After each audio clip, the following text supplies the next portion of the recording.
Hello and welcome. I'm Adrian Sanabria, host of the Enterprise Security Weekly podcast, and joining me for this SC Awards interview is Senthil Ramakrishnan, Assistant VP Cybersecurity Technology at AT&T Business. How are you, Senthil? I'm good, Adrian. Thank you for having me. Yeah, thanks for being here. Very interesting topic we're going to talk about today. This product, I am not terribly familiar with it, which I think is great for interviews because all my questions are going to be fairly natural questions as I get to know AT&T Dynamic Defense. I love the concept. I think in general in cybersecurity, we're seeing like nobody can hire enough staff to deal with hmm these problems. Managed services are just an absolute must, and that's hmm what this looks like here. Is a managed threat defense network threat defense service. Is that a good way to describe it? Yeah, I'd call it pseudo-managed, Adrian, and I'll explain Mhm.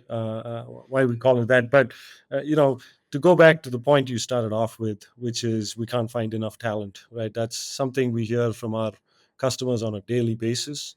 So we started this product journey about 2.5 years ago, trying to figure out what AT&T should do next in the network security space.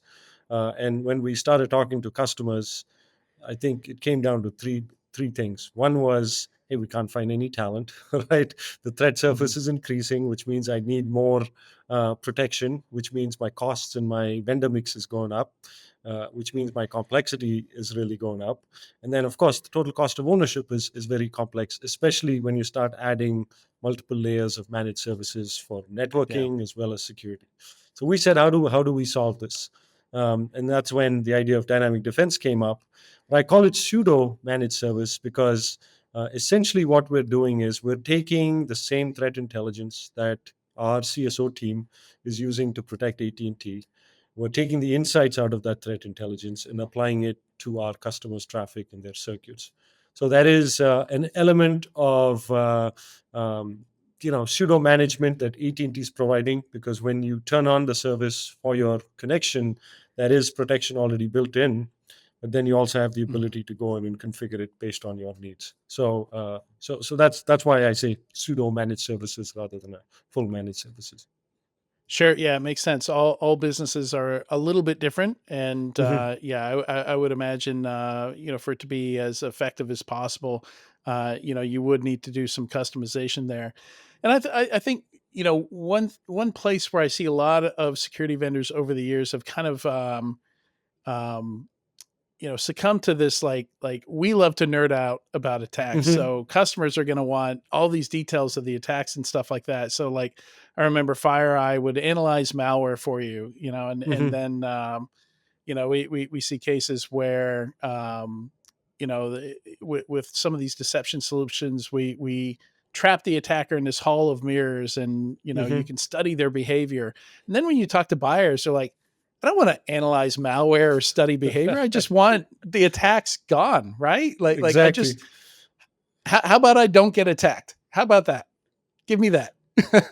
No, absolutely. I mean, that the complexity of existing security solutions is a challenge for customers, especially in that small business and mid-market customer. I think up to 10, 20 locations, they don't have very complex IT needs, which means they might not even have an IT guy Right. on staff, or maybe it's just one IT person. They don't have the bandwidth, or many times the expertise to sit down and look through the analysis and the logs and try to figure out what was happening. They just want the outcome, as you said. I want my business protected, and what can you do for that? And that was tenet number one for us when we were designing the product. I'd like to say it's engineered for simplicity, because we want a anywhere from a single home-based small business user all the way to a much larger enterprise user to be able to find value from the solution. And so the way we built it is we start off with a very simplified view, right? Like I mentioned earlier, we push our AT&T recommended policy to the platform itself. So Mhm. the moment the security services enabled, you have a good layer of protection. But then if you do want to go get more data, you can. If you do want to customize it, you can. But it started off as little toggle buttons. Like, I'll give you an example. I want to block, I don't do any business with China. So can I just go Right. block Exactly. anything Mhm. from China? It's a little toggle box, right?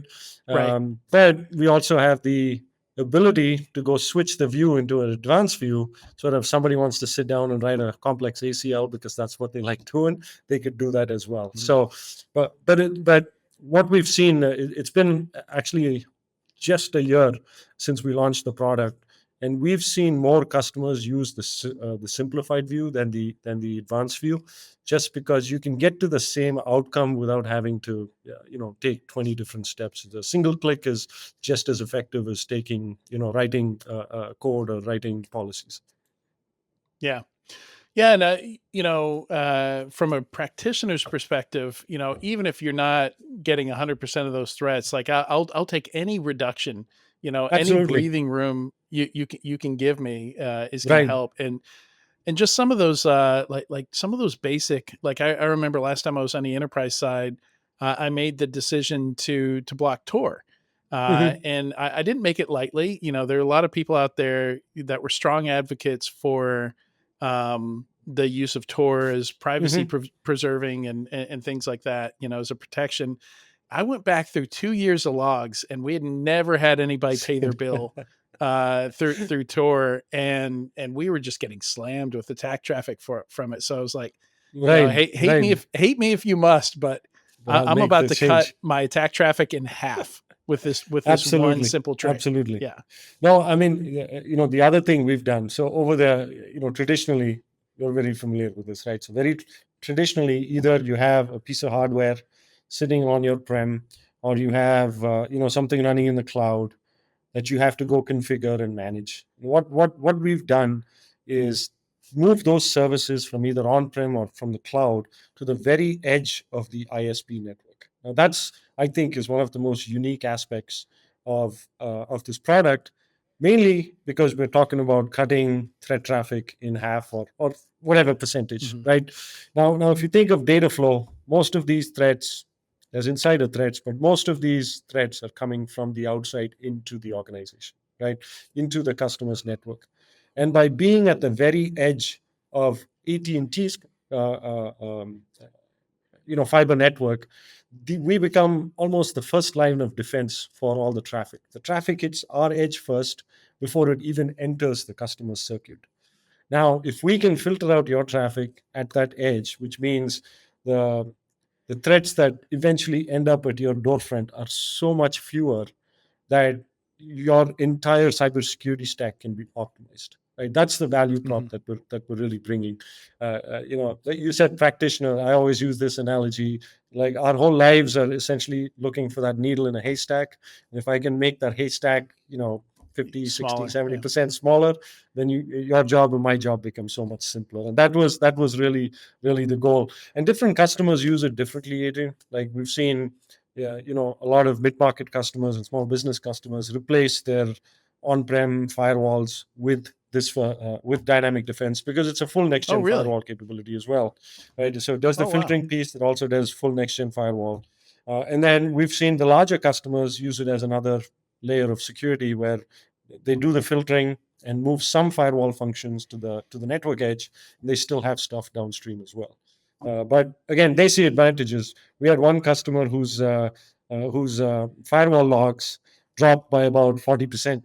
And he was excited about it because he Mhm. was like, now I don't have to store all these additional logs. I don't have to have my analysts at the SOC sit down and go through all of Right. that. So it's a optimization of what's downstream as well. But again, comes back down to how can we provide you with a smaller threat surface that you're exposed to. Yeah, and so it makes me wonder here. As a next gen firewall, what level of access do customers have to logs and visibility into Mhm. dynamic defense and what you're doing there? Like, can I get the logs from that into my SIM if I'm not using Absolutely. my own firewall? If I'm using you guys? Okay. Mhm. Yeah, that's full visibility, right? We have a bunch of canned reports that you can pull out. You can build your own reports. but you also have full log forwarding as well. So if you have your SIM, today you just download it. Again, it's a newer product, so there's a bunch of things that are being roadmapped. So we have API-based log forwarding coming out in the next month or so. So full access, and again, like you and I were chatting earlier, it really depends on the customer, right? The smaller customer doesn't really care. He's like, whatever, it's blocked, I'm protected, I'm safe. But the larger customers are the ones who really want all the data and all the access back into it. And it's funny you talked about Tor, right? We were with a customer, and the system learns, like, there's a soak period, 7 days. We run the traffic through it. And on the portal, it auto populates all the services, applications that are being used, right? And there were services that he had no idea were running within his network, or there were applications Mhm. that he had no idea were running within his network. And the decision point, once he made the decision, like you, carefully, and said, you know what, I'm going to go block this. Again, it was this click of a toggle switch, and boom, that traffic's gone. And you can push it across. If you have multiple sites, you can push it across all of those. Um, Oh, excellent. but, but you can add your own applications and services to the list. But again, it all came back to, hey, how do we simplify this? Let's make it as simple as possible for the user, while continuing to keep the efficiency or the security efficacy as high as possible. Yeah. Yeah, and one of the great uses for this that I'm thinking about, you're talking about managing multiple sites Hmm. through one view. Last time I was working on the enterprise building a security program, that organization had one headquarters, seven manufacturing facilities, and then Hmm. dozens and dozens of sales offices throughout Right. the continental United States, and security is very difficult in those locations. That's where all the Hmm. malware infections happened. We would have them physically ship computers back when I first started there, and yeah, there wasn't really a lot of budget to put like a $1,000 UTM device Right. in every location, and even if we did, like we would have to roll somebody out there anytime somebody needed You to need to do physically lay something, right? hands on it. Hmm. So something like this would have been great back then, because then we wouldn't have to push out hardware to all the locations. Though I do imagine you would need AT&T as an ISP for this to be an option.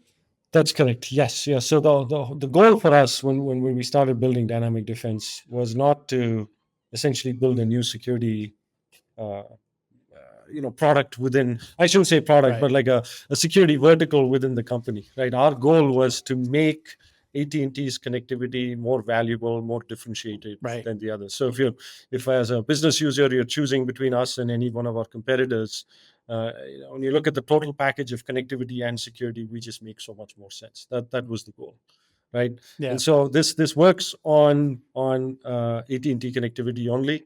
We have variations of it that works on non AT&T connectivity, but obviously, you know, we don't want to be the cleaners of other people, other ISPs Right. traffic, right? But if depending on the customer, maybe we want, but really, it's very specific to AT&T's network.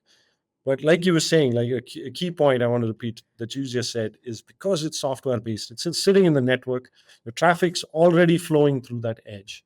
And Hmm. and let me take a step back, right? So even the network used to be very hardware based, monolithic devices, right? So routers, Yeah. Hmm. any of those networking functions was very dedicated hardware. But over the last 5 years or so, it's been this transition into a more software defined network. So we have a lot of general compute with networking functions running on top of it. And what we figured out was there's enough compute on there to run all these security services. So essentially, you have your network functions and your security functions running at that same compute point, which means as your traffic's flowing through that edge, I can flip a switch on and say, hey, I've turned on dynamic defense. So we're averaging around 16 minutes between a customer clicking the add dynamic defense button to when their protection starts, which I think is really quick, right? If you compare that to Yeah. shipping an ETM device over, there's a truck roll, somebody has to install, test, blah blah blah. This is up and running. So Yeah. that speed to achieving your security posture also helps here. And then, of course, all the cost savings about hardware, truck rolls, managed services. Those all are benefits that the customers are taking advantage of. Yeah, it's a very convincing value prop there. Yeah, and I'm sure folks consulting with small businesses, things like that, makes their jobs a lot easier too. Like, Hmm. they would rather just say, just hit the checkbox on your AT&T Business, that Right. says Dynamic Defense, and then I don't have to manage a firewall for you. I don't Exactly. get you Exactly. calling me wondering why there's an outage or something like that, right? Right. And we also Mhm. offered the ability for third party manage MSSP Oh, to really? manage it Okay, for a customer. So that makes uh, sense. Yeah. uh, we're seeing about roughly around 30% of our mid market SMB customers have an MSSP, right? And so Right. they obviously have other security products in their stack that the MSSP is managing. So if they want to manage dynamic defense, they can as well. You can do it yourself. You can. It's depending on the customer. It can be zero touch, low touch, or high touch. Right. For smaller customers, like I'm just going Right. to let AT&T's policies write it out for me. Some other customers go tweak it a little bit, and then you have customers who want the full managed experience as well. Great. Well, great stuff. Thanks again for joining me for this conversation today, Senthil. Well, thanks for having me, sir. It's an honor to be nominated for the SC Awards, and we're excited that you guys included us. Thank you very much. It's a true privilege. Yeah, congrats again to you. Thank you, sir.